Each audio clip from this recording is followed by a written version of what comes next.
Preuve de ma mémoire. J'ai une pièce de monnaie. Ici, je ferme ma main.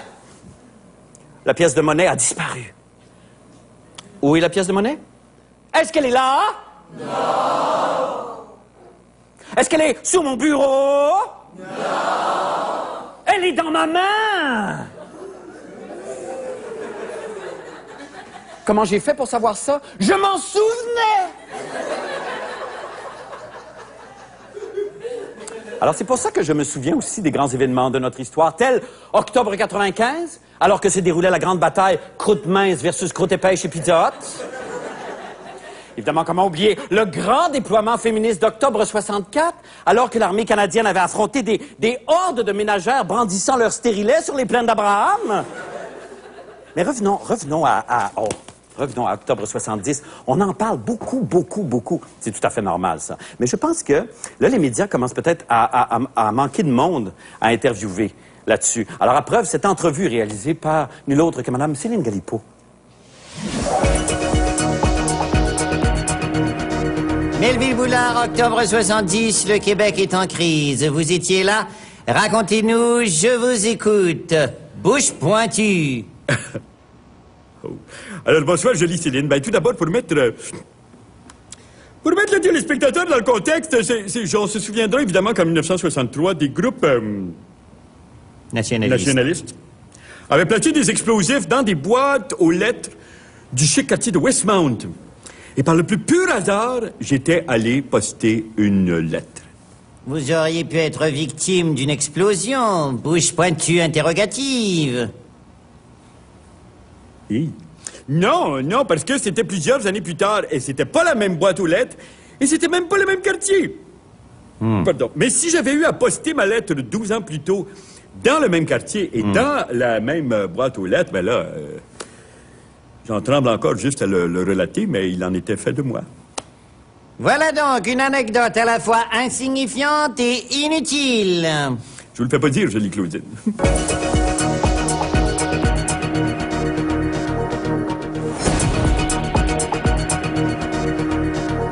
Melville Boulard, 8 octobre 1970, lecture du manifeste du FLQ à la télévision de Radio-Canada. Vous étiez là, je vous écoute, bouche méga pointue.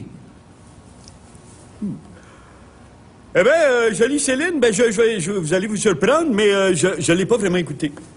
Geste de protestation politique? Oui et non. En fait, le Canal 10 diffusait en même temps un enlevant épisode du téléroman Les Bergers, mettant en vedette M. Roland Chenaille, on s'en souvient, le vieux lion. Et j'ai été pris dans l'intrigue, et à l'époque, les téléviseurs n'étaient pas dotés, évidemment, de télécommande automatique comme c'est le cas aujourd'hui, c'est-à-dire que on devait se lever, physiquement, se déplacer vers l'appareil et tourner un cadran numéroté. Je me souviens. Jusqu'au chiffre correspondant au canal qu'on souhaitait syntoniser. C'était comme ça que ça fonctionnait dans ce temps-là. C'était drôle parce que mon canal était brisé, fait que j'avais rentré une brosse à dents pour aller stopper l'espèce de demi-rond qui faisait tourner le... Quelle fascinante tranche de notre histoire! Oui. Mais pour en revenir à votre question première, saviez-vous que là... Pardon, saviez-vous, la lecture du manifeste du FLQ a été faite sur les ondes par nul autre que M. Gaëtan Montreuil, qui était aussi la voix officielle des commerciaux du dentifrice Crest. Alors, en ce qui me concerne, j'ai toujours associé le FLQ au combat contre la carie dentaire. Eh bien. Eh bien. Eh bien. Eh bien.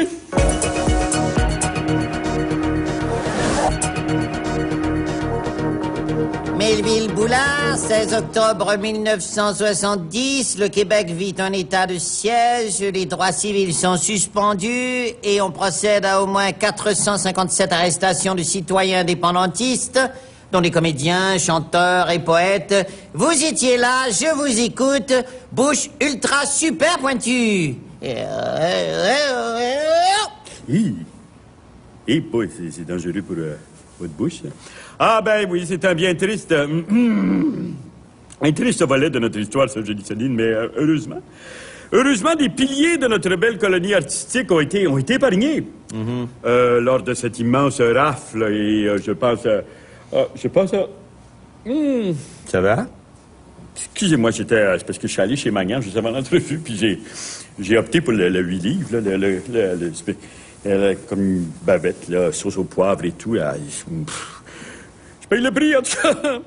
Il n'y avait pas d'un petit verre de Vichy Célestin ici, par hasard? Non, ça n'existe plus. J'enchaîne avec mon anecdote quand même, parce que c'est pour ça qu'on est ici. S'il vous plaît. Alors, parmi les comédiens et les grands entertainers qui ont été sauvés de la rafle, il y avait M. Tancred Nadeau et Gonzague Ledoux. Je sais pas si on s'en souvient, un studio qui était un duo comique, Tancred et Gonzague. Je vois qu'il y a des tailles qui opinent. Alors, malgré, évidemment, les explosions, malgré les gaz lacrymogènes, malgré les émeutes, les jets de pierre, les souffrances, les gens qui s'entre-déchiraient, ben moi, je me suis rendu quand même de mon plein, comme ça, au cabaret Le Faisan Doré. Le fameux cabaret où ils faisaient le numéro des deux Chinois aux yeux croches. Ça, c'était tellement drôle, là, Claudine. Les deux, j'en ris encore, c'était... Et là, je vous rappelle qu'on est en octobre 1970, là, on est en pleine crise, mais on a tellement ri. Oui! Ce qu'ils faisaient dans le numéro, qui était tellement spectaculaire, là, je me souviens que...